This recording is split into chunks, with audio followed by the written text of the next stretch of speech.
All right, this is Eric Housley with another episode of Lessons in Loss, Love and Resilience. And I have a new friend with me today I'm excited to talk about. And as always, I like to let them introduce themselves and tell us a little bit about their story and the grief, hope, resilience journey.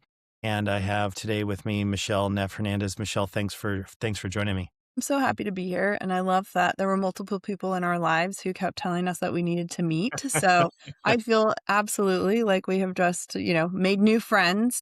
Yeah. And that was facilitated by all our other friends. I know it's the way that sometimes that it all aligns, right? I mean, what if we had two different people within a week say, you need to meet my friend Michele, and then to you too, I was like, Yeah.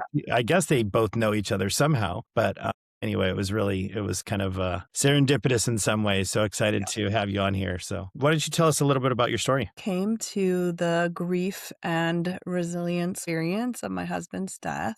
And so in 2005, he went out for a bike ride.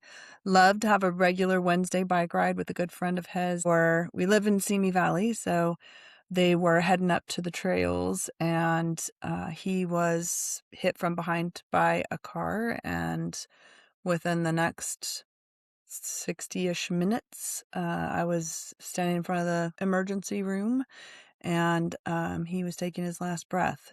He was 39. He was actually 2 months before his 40th birthday. And a fun story I like to tell is that, he had never had a birthday party. He's number 8 of 9 kids. And so by the time they got to number 8, I think they just, there was not a lot of birthday parties going on. And so when it was coming up to his 40th birthday, I said something about a party. And he was like, I've never had a party. I'm like, wait. Never in 40 years have you ever had a birthday party? And he was like, no. And so on the day that he died, actually, I had just signed the contract for the location for his birthday party. We were having a big 40th birthday and knew better than to try to surprise him because it was not possible. And so he would write down, we would have the guest list, right? We shared an office at that time. We both owned our own businesses. And so our desks were sort of back to each other. So I'd have the guest list on my desk and he would take it and cross my mom's name off. And so then I would come back to my desk and find my mom's name crossed off. And so like put her back on the list and then he would cross her back off. So gives you a sense of his personality. And Yes, exactly. He sounds like somebody that he and I would have gotten along well with. I Yeah. suppose he Yeah. was that guy. He was that trickster. But so, anyways, at 35, I'm launched into widowhood, and I don't know anybody who's widowed at that time. And really, like in my life, in terms of who would I think of that were people who are widowed that I even knew, were my grandmother and my aunt, and both of them had died. And so I felt very much like I was launched into this world where and no concept for what was supposed to happen next. A type A personality, and I like checklists, and there was not one, which made me very upset. And so, I remember that the primary feeling I had at that time was just this sense of, not being real and not figuring and not knowing at all what the next steps were. Do you have a funeral home? Who has a funeral home? Like, I don't have a funeral home. Like, just all of the Yeah, he things. was 39, not 69. You know what I mean? Yeah. I mean, my experience since then has taught me that even 69-year-old people don't have a funeral home. Like you kind Right. of, you find yourself in these places where life is just not, you just have no life experience.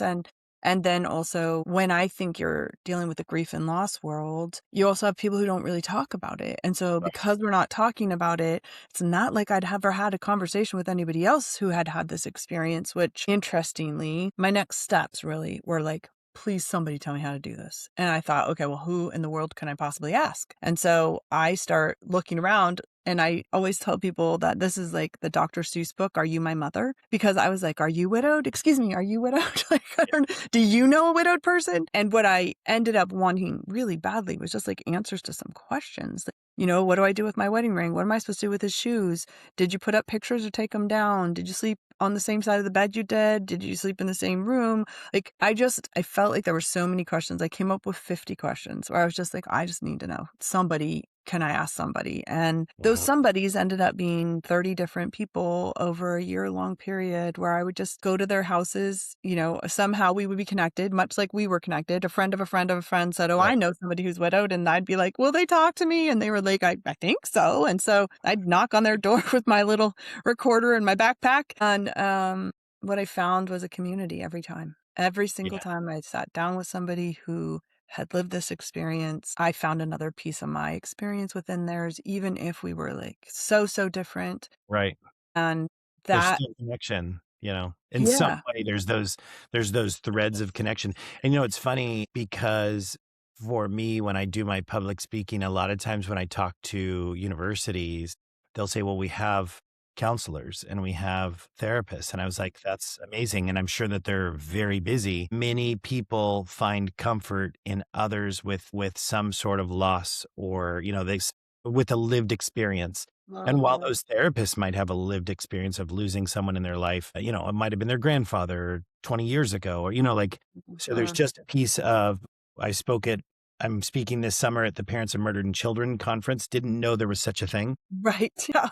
I spoke last year Yeah. at the Compassionate Friends Network, where Mhm. that's a great group doing wonderful things for people that are dealing with grief in their life, and different. It's just different to have those people that they can sit with you. I mean, well, Michelle, I think when you and I spoke the first time, I could look at you if this was still raw and say, "How are you?" And you'd Mhm. look at me like, "Phew, you know how it feels." If it's somebody Mhm. that hasn't gone through it or that you don't know, they look and go, "How are you?" You're like, "How do you think I am?" I mean, like just the way you receive it is differently because you Mhm. don't know that person. You don't know that they've experienced a tragedy. And many of them, maybe they have, right? You Yeah. just don't know.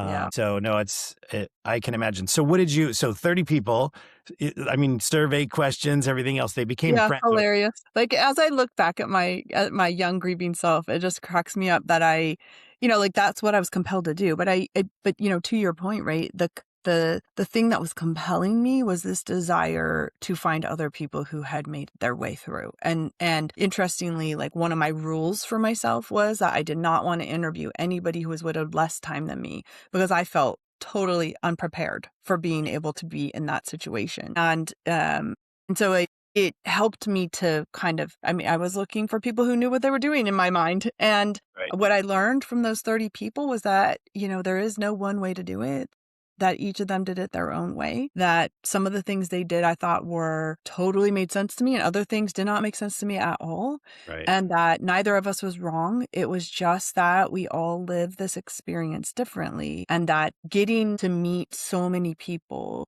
who had a similar grief experience, in that we had experienced the death of the same type of person in our lives, our partner or spouse. That was where the similarities sometimes stopped. Everything else could possibly be different, but we had this foundational thing that we shared, which offered me context for my experience, even when it wasn't exactly the same. right, right.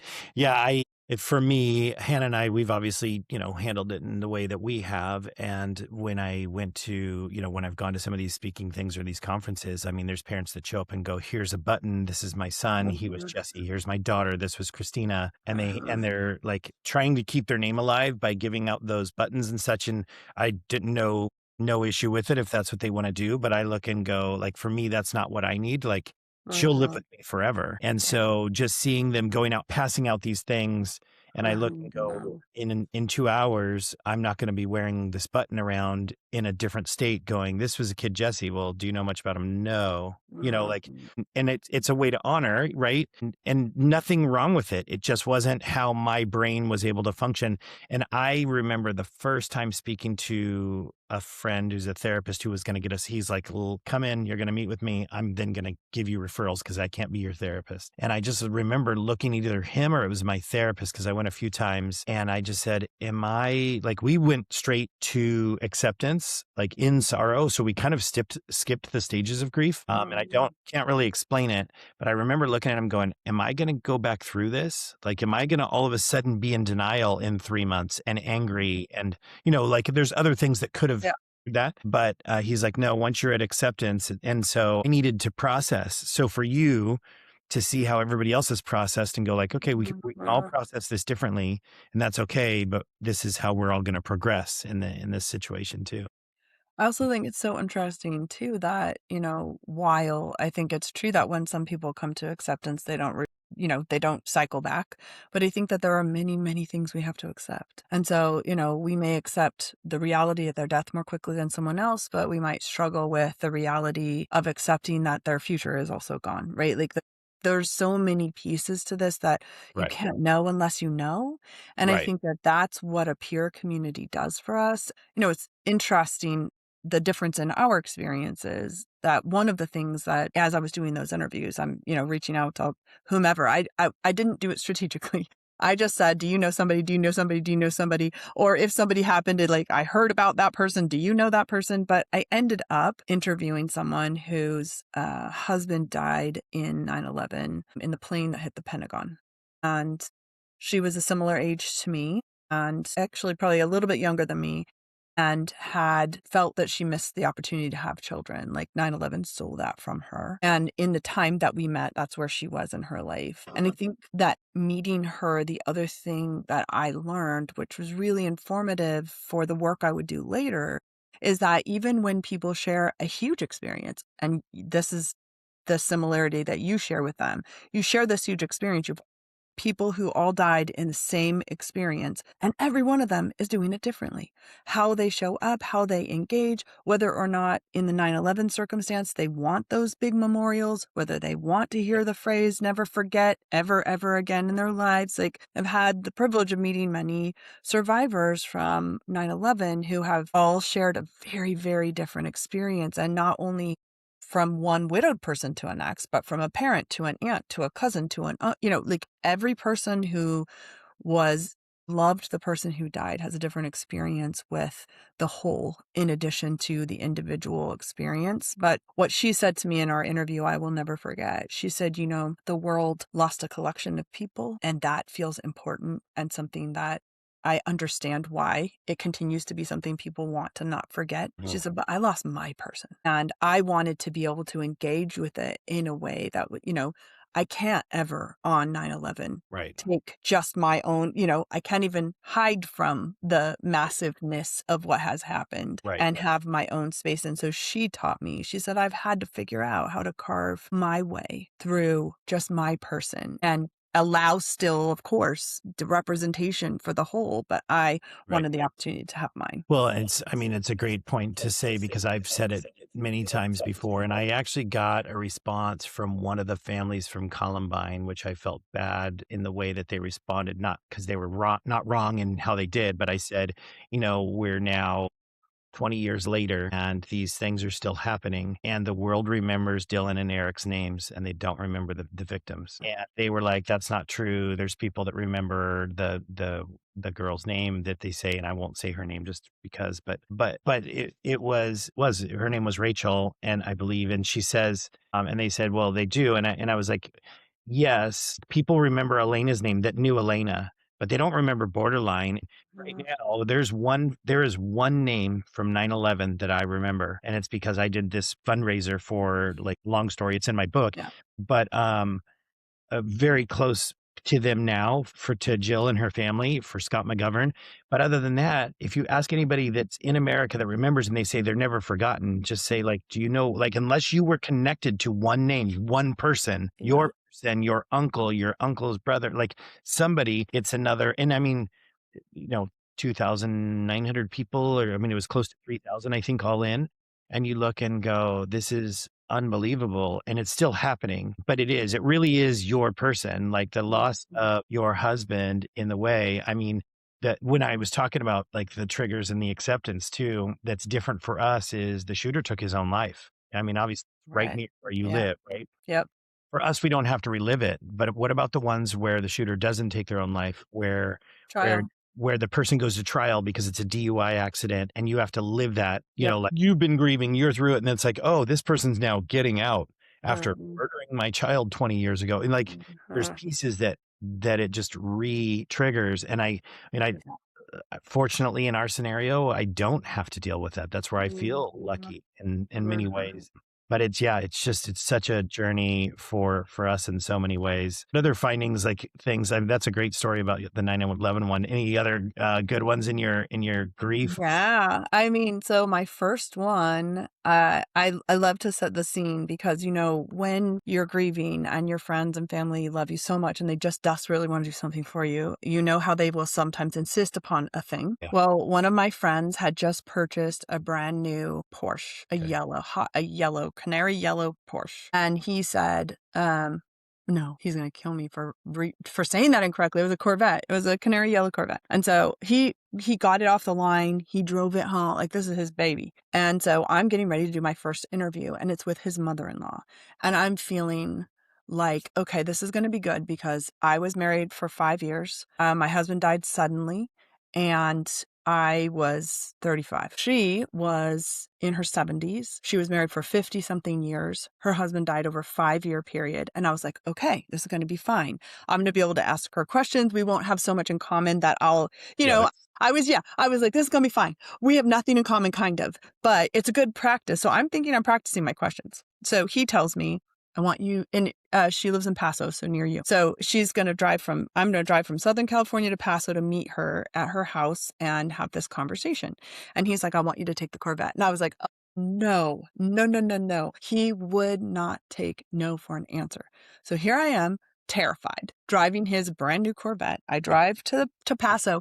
Her driveway's steep. And so without thinking, I park, and then suddenly I'm like, oh my God, how am I going to get this car? How am I going to get down this hill without scratching the new Corvette? So in my mind, I'm going to scratch the Corvette going on in my head while I'm doing the interview. But I get in and I suddenly am wrapped up in complete understanding. I will never forget being like, we have nothing in common. This is going to be fine. I can test out my questions. And it wasn't even so much that there were many things we didn't share, right? Long-term illness, sudden death, our Yeah. ages, the amount of time we'd been married, but she could ask me questions no one else did.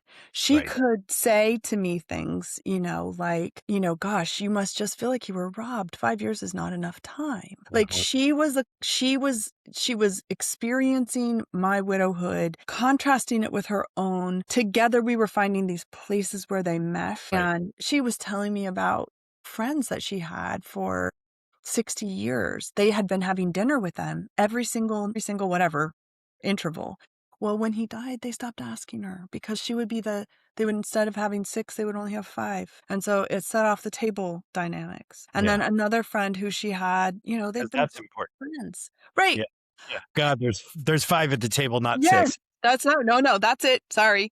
But really, the truth is everyone was so uncomfortable with the grief that they couldn't Yeah. figure out how to include her. And then suddenly another friend who she used to have coffee, her and her husband, the friend's husband, used to have coffee. And, nobody thought anything of it because I can't remember what. They started it and they kept doing it. He was no longer allowed because she was single now. And so now suddenly she's, potentially trying to get other people's husbands. Like, it was so amazing to be in that space for us to share this, like me being like horrified on her behalf, understanding how lonely that must be, wondering what it'd be like to be married to somebody for that long, your whole life, and then try to recreate your life in the Right. aftermath of that. So she taught me that it doesn't matter. It doesn't matter if you have exactly the same thing. It only matters that you share this grief experience, and that when you come together, any other thing that might separate you is out the window because you've got this like real connection with this Right. person who understands grief in their own personal way, but also in the universality that we as humans live it. And that one time, so then I try to have to get this car down that driveway without scratching the undercarriage. And he's like certainly going to look. But so finally I get out of there somehow. I did not scratch the car, Lord knows how. And then I cried all the way home. I cried all the way home because I felt so seen and so just like I had entered into a room I didn't know existed, which was there are people who understand this, not in every minute detail, but there are Right. people who understand it enough to make it so that you're not alone. And that driving force, that understanding of not being alone is what ended up driving the rest of my work, because it's that sense, like you said, I truly hope every griever has a therapist. I hope they have a support group. I hope they have, if they have a faith community, I hope they have a supportive faith community. I hope they have great friends. And even if they have all of that, they still need a community, a peer community, a grief peer Mm. community, because there's a whole lot of hours to fill. And Right. those hours are the people who are up at 3 a.m. because they can't also sleep, the people who are in the midst of rebuilding their lives in the aftermath of this horrible thing that's happened, and doing that alongside others who are also finding their own way in that is Right. just a comfort that I think every griever deserves. It's funny that you say that because so many people, like I liken it to going to the gym, right? I can go to the gym and exercise. Do I go to the gym and exercise? Yes. Do I go as much as I should? No. Do I get the most out of what I'm doing if I really want the fitness levels without having a personal trainer? No. Can I afford a personal trainer? Do I want to afford one? Not right now. But the point is if you even get a friend to go to the gym with you, you're more likely to go. And then if they're going, hey, let's do a little bit of weight work today rather than just the treadmill, you're like, okay, like, you know what I mean? Like it's Yeah. those little pieces. And there's so many people, my parents included, that think we can do this, like I don't need to talk to anybody. And it's like, you don't need to, but you really don't understand how helpful it is if you actually allow yourself, if you're like going all Brene Brown and being vulnerable and just fully just being like, let's be open about this and have a conversation. It really does change things, because that's where when I found myself probably 4 months after. How long was it after when you met with the woman when you were in the About Corvette? 4 months. I was going to say, I Yeah. want to say it was about 3 or 4 months after. And my cookie salesman from the store shows up and he's like, hey, I'm so sorry to hear about your daughter. Oh, thank you. And he's like, I don't know if you know, but I lost my daughter, drunk driving accident. And then I kind of said, like, how are you and your wife? And he's like, well, we ended up divorced after about 10 years. She got very much around Mothers Against Drunk Drivers. And I just couldn't do it. Like it was, I needed to live for her, and not that everything was about, okay, now we're so hyper intense on a political kind of plan, like mom's demand type things. There's nothing wrong with doing any of those. That's what she needed. But that really pulled them. I find that these events pull people apart or push them together. And really, we were kind of thrust together in that way with my family. But others, you can see how it's really because we each need a different piece to be able to do that.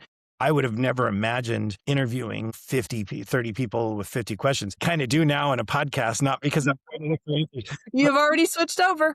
I've transitioned over for it, that I've done it now. But it's one of those understanding that when you are not alone, you don't feel as isolated. And those are the pieces I think that let you know, like, you can get through this. And there's going to be hard times in the first birthdays and the 40th birthday. So 2 months later, his 40th birthday, Yeah. We had a party. We did have a party. you still had it where I he will was going say to have it it? wasn't where we thought it was gonna be. We had recently redone our house. Yeah. We were finishing, like, the last touches of remodeling, and so we ended up having the party at our house, but definitely went round and round, like, "Are we doing a party? Are we not doing a party? Am I gonna do this?" And ultimately, I felt like he had never had his birthday party, and that was, like, the driving force of the party, and so I Yeah. decided that we were gonna have it anyways, and we did. So, yeah, it was good. But I think coming back to your point about, how differently we do things and what we need, one of the questions that I asked in my 50 questions was whether or not the person wore black, and if so, for how long. And right after Phil died, I just had this sort of visceral experience of, like, I'm going to wear black, and I knew that's what I was going to do. So I didn't really have a reason for it. As I said, I had no significant loss in my life. I didn't have any really engagement with grief much. And so I don't know why. I decided I was going to wear black. And I told my sisters, I need you to buy me all black clothes. And so they bought me all black everything, including underwear, because they weren't sure how deep I was going into this. So I have this pile of clothing on my bed, all black. So then I had this understanding of myself, like, okay, Michele, you get to do this for 6 weeks. At the end of 6 weeks, you are going to change those black clothes. And I picked this bright red, I could still see it, bright red t-shirt with like a weird sun kind of thing going on the front. And I hung it in my closet and I said, okay, in 6 weeks, you're going to wear that as I guess, a transition. I mean, we're talking about my newly grieving self. So all bets are off. I cannot explain myself. All I can say is that is what I decided. That is what I did. I didn't anticipate how that would impact other people. I didn't anticipate that people were watching me and thinking, oh God, she's never she's going to wear black forever. Like, how long is this going to last? It was just not on my radar. I was trying to just live every day. So I didn't care what people thought. So then fast forward 4 months later, and I've had feedback from people saying, yeah, I was really worried. One of my kids was like, Mom, I thought you were never going to change out of black. So I started thinking about this idea of wearing black and where it came from and why. So I did, as I said, 30 interviews. I asked 28 people if they wore black. Every single one of them had some version of no way, no how. Everyone. 28 of them, no, no, no, no, no. Everything from no, we wore bright colors to no, I think that's outdated to, oh, that sounds terrible. 28. I get to number 29 and I'm like, am I really going to ask this question again? It's been reinforced to me over and over and over again that people don't want to do this. Yeah. But then I thought, all right, well, in order to have might as well finish it off. 2 more people tell me no way. Yeah. I was interviewing a woman who was from Puerto Rico and who was a principal at the time that her husband died. And when I asked her that question, she said no, which of course I was expecting. And she said, but I really wish I could have. And I was like, oh, please tell me about that. And she said, in Puerto Rico, it's a way of telling people where you are right now. And then you make a transition that's visual. And I was like, that's what I did. It just so made sense. It was like, I don't have words for how dark this is. Yeah. And this clothing helps me say I am in the midst of this really, really dark time. And I am going to have to make a choice to shift how I operate in the world, but I need this cocoon. Mm-hmm. And the way she said it was so beautiful because she said, in Puerto Rico, we give ourselves that. And she said, but I was a principal and I didn't feel like I could explain it and I wasn't sure. And I didn't know how it would be received by my students. And I didn't want to send a message that was confusing. And she said, so I wore navy blue. So she went and bought all navy blue clothes and she wore navy blue for the period of time that she felt like black would have been appropriate communicating it, and for me later, I realized what I needed to say was, I don't have words for this. I don't have words for the depth of this. And Yeah. these clothes speak to that for me in ways that I couldn't even communicate at the time. Yeah. It's, we spoke before, and if you can touch on it in a way, I know you are remarried and you had mentioned kids. So your children were obviously children that you had with Phil. And how old were they when he Sorry, passed? that's a lie. No, not with Phil. So we were a blended family of 6. He had 3 kids. I had 3 kids. We did not have any children together. Okay. So our marriage of 5 years was a blending of those 6 kids. So Okay. it So was you're a a great very, bunch. Got it. it was a very Brady Bunch-like experience. So how old? So now you're a mom of 6, basically. Yes. They were co-parented. So, Yeah. So in the mom at part-time. 6, yes. But certainly from a grief perspective, we had our oldest at the time was 21 and the youngest at the time was 11. And so we had 21, 19, and 17. And then we had 14, 13, and 11. So 2 very different experiences of grief, lot of yeah, it was crazy. It was crazy again, because kids need something different too, right? Their personalities. My middle one wrote Phil's name on his shoes and on a painter hat. So he had put his name on a painter hat. He's wearing it at school. Of course, the school calls me and tells me he can't be wearing that hat around. It's making other kids uncomfortable. And so because my husband's death, you have experienced this in a much bigger way than I have. It was local news. People knew who he was. Many of the kids that he coached went to school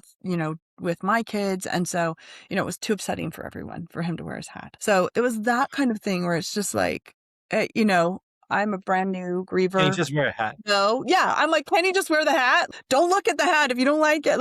So he went from wearing it on his hat to writing it on his shoe. So for him, he needed to say it out loud in a public way for people to be able to see for reasons that didn't make sense to anyone else. And, that's what he needed. The other ones, didn't need that. And so it was just to see all 6 of them engage and try to figure out how do they make their way forward? What do they need? Of course, they're all different ages. And as we know about kids' grief, they process it differently at every stage. I think Yeah. that's one of the hardest things about parenting grieving kids is that your healing progression may look like this, but theirs is going to be up and down and up and down and up and down. And, as a parent, you're accompanying them on all the ups and the downs.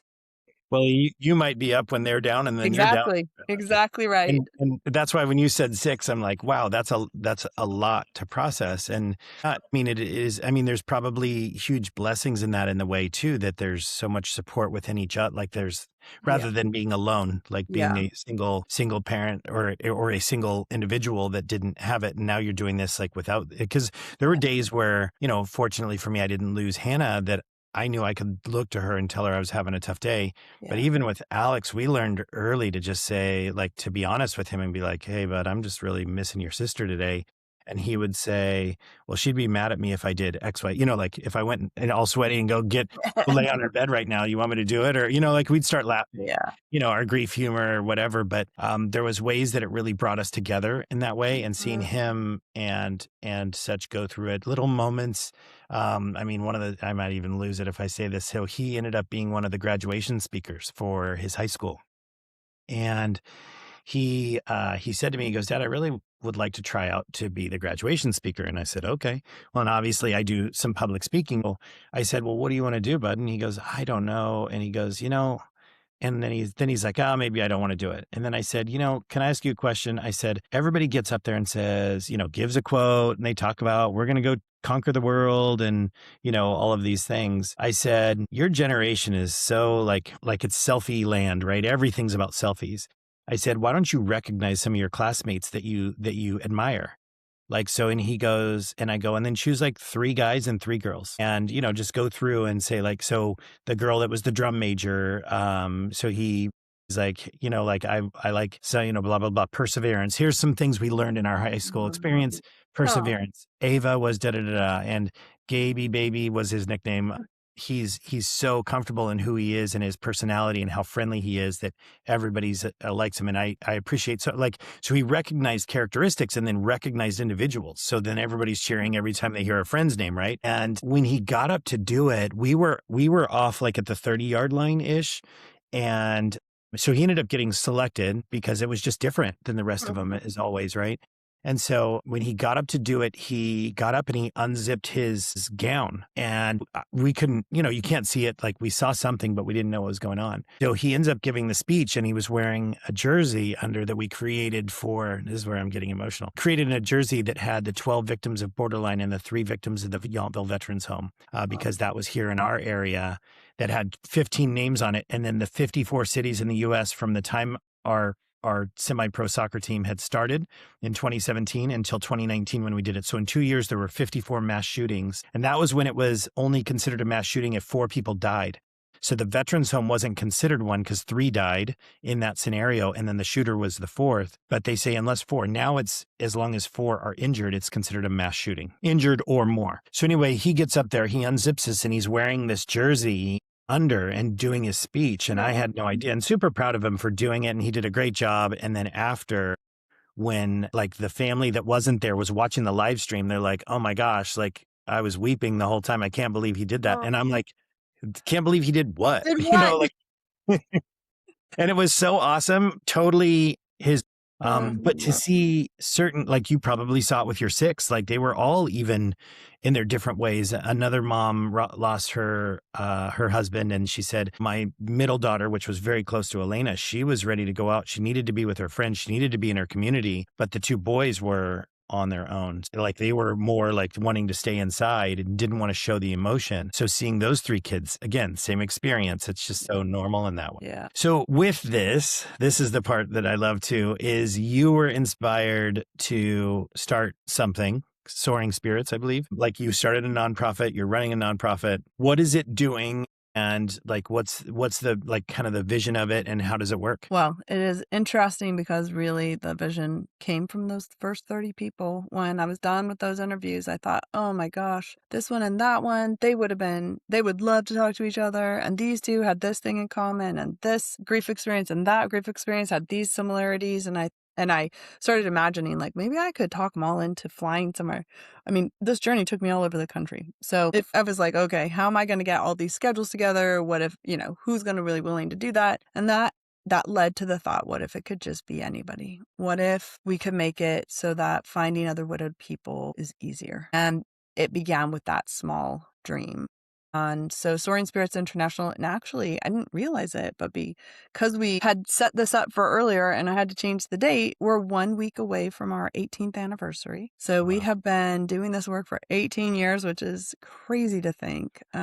But what we do is a 4-pillar approach to supporting communities through the arc of the widowed experience. And so what I mean by that is, grief is not just present in the moment. Grief is something that continues to walk with us through the rest of our lives. And so in order to address the arc of grief, you really need to provide people an opportunity to have a place to land for however long they need. Some are going to need it for 5 minutes. Some are going to need it for 5 years. Some are going to visit at 5 minutes and come back at 10 and come back at 5 years and come back at 10.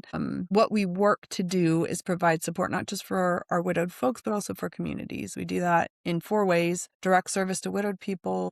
We provide programs and services for their immediate support network. So that's their friends and family and their kids. And then we do grief literacy training for professionals. So those people who are sitting across from somebody, trying to help them manage their affairs, whatever their financial affairs, logistical stuff, right after someone dies. And many of those professionals have no training whatsoever in grief literacy because, of course, we don't. We don't talk about it here in the US. And then lastly, it's a public health initiative. And that is really to help communities see widowhood not as something that has happened to one single person or one single family, but rather to understand the impact that a widowed person not fully being able to re-engage in their life has on the community as a whole. And the fabric of our communities really depends on us as community members being able to show up with our whole selves, with the gifts that we bring, with the perspective that we have. And so when widowed people are able to fully integrate the experience they've had to recover, and by that I mean